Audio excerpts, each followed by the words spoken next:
as we begin today's look at the siege of Fort Underwood. As we have previously seen, that Claib Jones has given us his eyewitness account. As we have discussed in the introduction to the Holbrook Underwood Feud, there has already been high tensions in the Olive Hill area over the Underwood family moving there. George Underwood's son Jesse was on the run in Iowa for the murder of Trumbo. Tensions also grew as John Martin began renting a property off of the Underwoods to raise crops. John Martin had been accused of multiple crimes, including the destruction of public records, the murder of Mr. Blair, who was his brother-in-law, and the stealing of horses.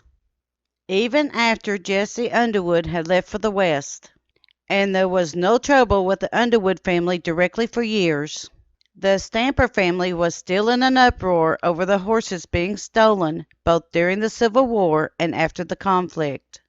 This may have to do with the fact that the United States Cavalry needed horses out west. And the Underwood family was already accused of stealing horses and possibly selling them to the United States Army during the Civil War.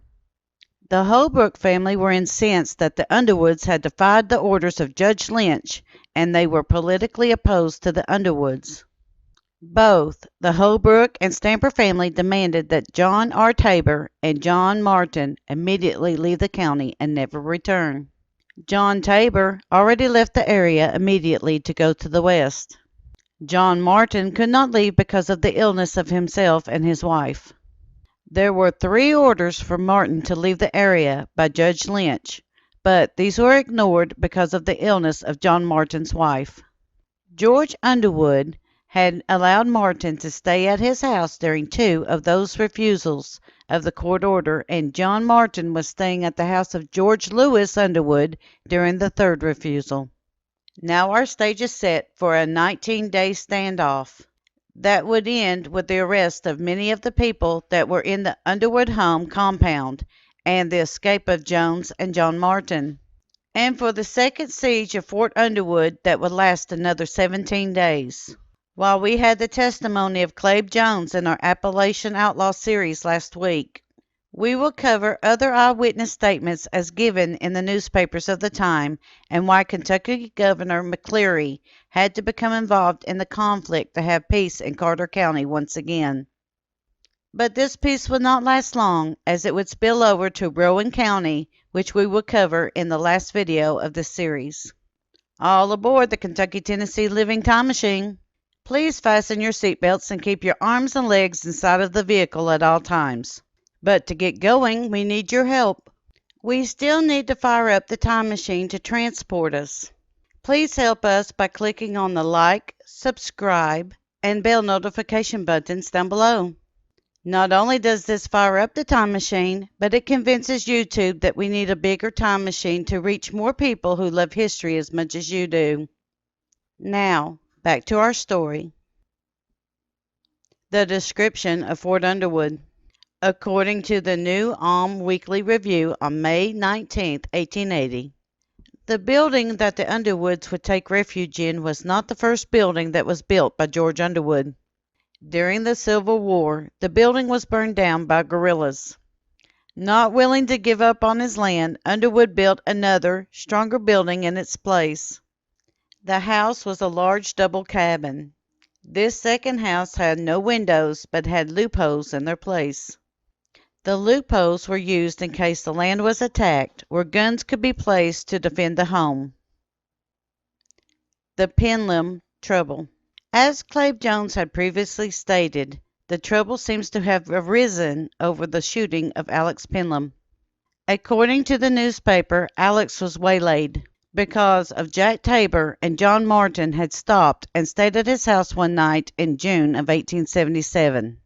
Alex was badly wounded from a gunshot, and the Holbrook family refused for anyone to seek medical attention for him. Old George Underwood sought medical attention for Alex regardless of the orders of the Holbrooks family, and got the doctor to come with him. On his way back home, George was waylaid and wounded. One of the shots blinded him in one eye. Penlam was able to get out of his bed the next day, opened his door to get some fresh air, and he was shot dead in his doorway. Other shootings and deaths. During this time, there were other shootings and deaths that took place in the area, but there was no one blamed for these events. However, they are reported as follows in the same newspaper. Robert Glover was with the Holbrook family when it came to the feud. He was working in his field shortly after the death of Alex Penlam and was shot through the heart and fell dead. On the 22nd of June, George Lewis Underwood was shot in the stomach while he was gathering up firewood. According to Claib Jones' testimony and the newspaper reports, this was because he dared to defy Judge Lynch's orders to make John Martin leave the area. This action infuriated the Holbrooks, and it is believed that one of them shot Lewis in retaliation. Isaiah Master, who was also one of the Holbrook clan, was shot dead, and several other unnamed persons were wounded in various skirmishes and ambushes. Everyone abandoned their crops and stayed close to their homes. Notices went out that any doctor that treated any of the wounded did so at the risk of their own life. Even the storekeepers were forbidden from selling burial clothes to the families for them to bury their loved ones. 19-day siege. After the shooting of George Lewis Underwood, all of the men, women, and children and friends were crammed into the Underwood home. For 19 days, shooting would be exchanged by the Underwoods and the Holbrooks. The Holbrooks and the Stampers justified surrounding of Fort Underwood by stating that they were trying to break up a den of horse thieves. They did not face charges for this action. During this time, the door of the fort was never opened except for a few minutes at a time in the middle of the night to let fresh air inside the cabin. Claib Jones claims that 3 men were on constant guard and 2 men were out and about sniping intruders to protect the cabin. There were 2 pleas for the fort to surrender to police, and the answer was always no, because the police would not protect them from the Holbrooks and Stampers. Governor McCleary finally stepped in and sent a company of men from Covington, Kentucky. Old George Underwood surrendered to them, and John Martin and Claib Jones escaped while the others who were inside of the fort were arrested. The return, arrest, and escape of Jesse Underwood. After word of the siege had reached Jesse Underwood, he returned to the fort. He requested peace as he wanted to court the daughter of a neighbor. This request was granted, and he was able to eventually marry the woman. It was considered to be of ill breeding to shoot a man who was courting a woman by the people of Appalachia. After his wedding, Jesse and his bride were returning to Iowa, as Jesse did not want any trouble to continue in the area. On their way to meet a steamboat on the Ohio River, in the middle of the night, the bridal couple was fired upon. Underwood was badly wounded with the first shot. He was able to return fire and killed one of the posse and wounded 2 others. Underwood received at least 6 shots to his person. Jesse's bride was killed in the gunfight. Jesse was arrested by the sheriff of Lewis County for the murder of Trumbo, which had occurred 12 years before the arrest. The reason for this arrest was that it was believed that the warrant and reward for the arrest of Jesse was still valid. Jesse was taken to Bath County Jail, where he awaited a trial. A new indictment against Jesse for the murder of Trumbo was issued and a trial date was set. However, in the spring of 1878, Jesse escaped the jail and went back to Carter County. A year passes quietly, as the only time that Jesse Underwood left the fort was to attend church meetings. However, he went armed because of the threat of his life by the Holbrook and Stamper faction. The feud resumes. On May 20th, Elverton Underwood was ambushed and shot twice while surrounded by his children. Jess Underwood traced the tracks back to Squire Holbrook's home, and the footprints looked like they were made from the man himself. Jesse did nothing about this for several months, as his brother Lewis was dying from his wounds that he got 2 years earlier from the ambush. On September 1st, Lewis Underwood finally passed away from his injuries. On September 5th, Squire Holbrook and his son Millard were shot as they were catching a horse in the field by their house. Squire Holbrook fell dead from the shot to his head, and Millard escaped. On September 8th, William Underwood was shot through the heart while he was at work. On September 12th, David Wilson of the Holbrooks was shot from an ambush and was severely wounded. The second siege of Fort Underwood. On the 15th of September, while stepping out of his door, George Underwood was shot 16 times. He was badly wounded in the arm and shoulder. The women of the house dragged him in and sent for Jesse, who was out in the woods. As Jesse came home and walked into his doorway, he was shot 3 times and mortally wounded. The women dragged him in before another shot could kill him. For 17 days, the Holbrooks surrounded Fort Underwood. Inside were 2 mortally wounded men and huddled women and children. If the door would start to open, then a warning shot was made for the door to quickly shut again.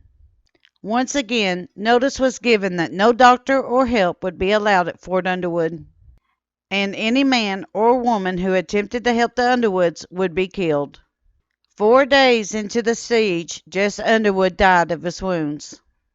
The cry went out from the women, and outside the men rejoiced at the sound of the mourning. Again, notice was given that any attempt to bury the dead man would result in the person or persons being killed immediately. Old George Underwood was able to get a message to the county judge at Grayson, which was 19 miles away, asking for protection. The judge ordered the sheriff to take a posse to bury the dead and bring the survivors to safety. The sheriff would not get any man to join the posse, so Governor McCleary once again called to action, but this was to no avail as the company refused to get involved in the fight. On October 12th, according to the July 14, 1885 semi-weekly South Kentuckian, quote, a party of masked men came to the door of the house and demanded admittance. Old man Underwood would have defied them, but the women prevailed upon him to treat the party outside, and he finally agreed to hand out his arms and open the door to them. They promised not to molest anyone if Jesse were really dead. Several of the men entered the house, and one of them, lifting the cloth from Jesse Underwood's face, identified him as the dreaded outlaw. Old George Underwood sat on the bed watching them, his little granddaughter nestled beside of him, holding his hand. The invading party disguised their voices, but the old man recognized one of them and called him by name. With an oath, the ruffian stepped behind Underwood and emptied both barrels of the shotgun into the defenseless man's body. He fell forward into the arms of his grandchild without a groan, and with a coarse jest and a wild hurrah, the murderers fled from the house. Unquote. According to the New Ulm Weekly Review on May 19, 1880, there was a search by the invading men before they left the fort, and 6 guns, 5 pistols, 3 bowie knives, and a sword was confiscated from the premises. It is still unknown who these men were, but it is commonly thought that they were part of the Holbrook faction. The next morning, Frank McFerrin and his daughter Agnes came to the fort to help bury the dead, knowing it could mean their death. However, there was no sign of anyone guarding the fort anymore. With their help, the women and children inside of the fort was able to give father and son a decent burial and leave for safety. There are now several deaths in both the Underwood and Holbrook sides of the feud, and for now, there once again will be an uneasy peace in the Appalachian Mountains, as hostilities were suspended. But John Martin is now living in Rowan County, and the feud would continue with what he does, as the Rowan County War is about to begin. But this is a story for next week. We at Kentucky Tennessee Living would like to thank you for watching our video series on the Appalachian feuds. Don't forget to hit that like button, as the more likes we receive, the more likely YouTube is to suggest our videos to other viewers. Also, to receive notice when we upload a new video, be sure to subscribe and click the bell notification button. We thank you for continuing to support Kentucky Tennessee Living as we are discovering the mysteries of Appalachian history.